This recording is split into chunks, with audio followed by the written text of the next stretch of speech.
Mendoan, menyatu dalam doa dan renungan dari Katedral Kristus Raja Purwokerto, Senin 13 September 2021 bersama saya Romo IA Indra Pamungkas. Saudari-saudari yang terkasih, selamat pagi, berkah dalam. Dengan hati yang penuh syukur, marilah kita awali hari ini dengan bersama-sama mendengarkan dan merenungkan sabda Tuhan dari Injil Lukas bab 7 ayat 1 sampai dengan 10. Dalam nama Bapa dan Putra dan Roh Kudus. Amin. Tuhan bersamamu dan bersama rohmu. Inilah Injil suci menurut Lukas. Dimuliakanlah Tuhan. Pada suatu ketika, setelah mengakhiri pengajarannya kepada orang banyak, masuklah Yesus ke Kapernaum. Di situ ada seorang perwira yang mempunyai seorang hamba yang amat ia hargai. Hamba itu sedang sakit keras dan hampir mati. Ketika mendengar tentang Yesus, ia menyuruh beberapa orang tua-tua Yahudi kepadanya untuk meminta agar ia datang dan menyembuhkan hambanya. Mereka datang kepada Yesus dan dengan sangat mohon pertolongannya, kata mereka. Sudah selayaknya engkau menolong dia, sebab ia mengasihi bangsa kita dan dialah yang menanggung pembangunan rumah ibadat kami. Maka pergilah Yesus bersama mereka. Ketika Yesus tidak jauh lagi dari rumahnya, perwira itu menyuruh beberapa sahabatnya mengatakan kepada Yesus, "Tuan, janganlah bersusah-susah, sebab aku merasa tidak layak menerima Tuhan dalam rumahku.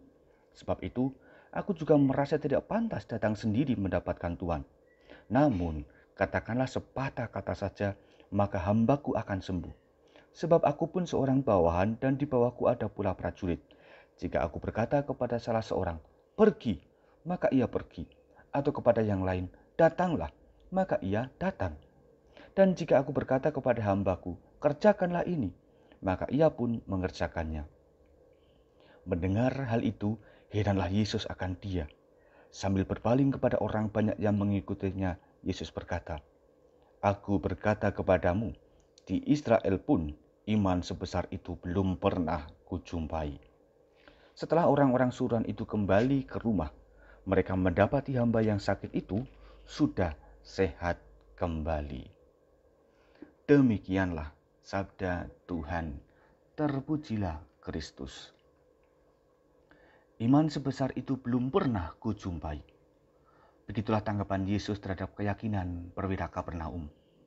Ungkapan itu bersumber dari sikap tubuh, tutur kata, dan gerak batin sang perwira yang menunjukkan tanda kepercayaan secara utuh kepada Yesus. Perwira Kapernaum ini mengajarkan tentang kemantapan hati dalam berserah kepada Yesus. Di sini kita harus melihat batin secara lebih mendalam. Apakah selama ini aku sudah sungguh-sungguh berserah kepada Yesus? Iman adalah tanggapan pribadi kita atas wahyu Allah. Iman bisa hidup jika ada rasa saling percaya, dan kepercayaan itu tidak hanya bersumber dalam tuturan kata yang keluar dari mulut, melainkan juga dari reaksi manusiawi dan keutuhan diri secara menyeluruh. Artinya, bukan hanya sebatas penghayatan, tetapi juga ada pengungkapan. Pengungkapan iman bisa kita lihat dari beragam reaksi yang kita pilih tatkala bertemu dengan kejadian yang variatif. Pilihan untuk tetap mengandalkan Tuhan merupakan harapan dari kita semua, tetapi hal itu tidaklah mudah, sebab diri kita terkadang lebih dibiarkan untuk dikuasai oleh sisi-sisi emosi, perasaan, kekecewaan, dan lain sebagainya.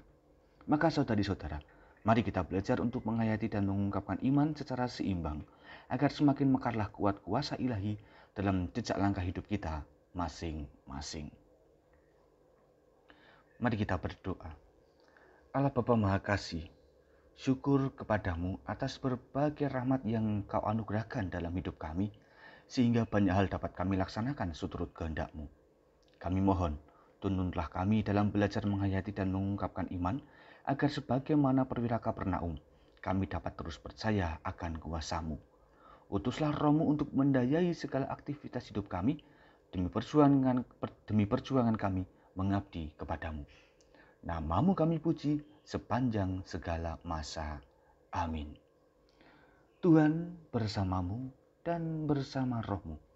Kita semua, keluarga kita, mereka yang kita cintai, dan segala rencana kebaikan yang akan kita buat, senantiasa dalam lindungan dan berkat Allah yang Maha Kuasa, Bapa, Putra, dan Roh Kudus. Amin. Saudara-saudari yang terkasih, selamat beraktivitas. Tuhan memberkati. Salam mendoan.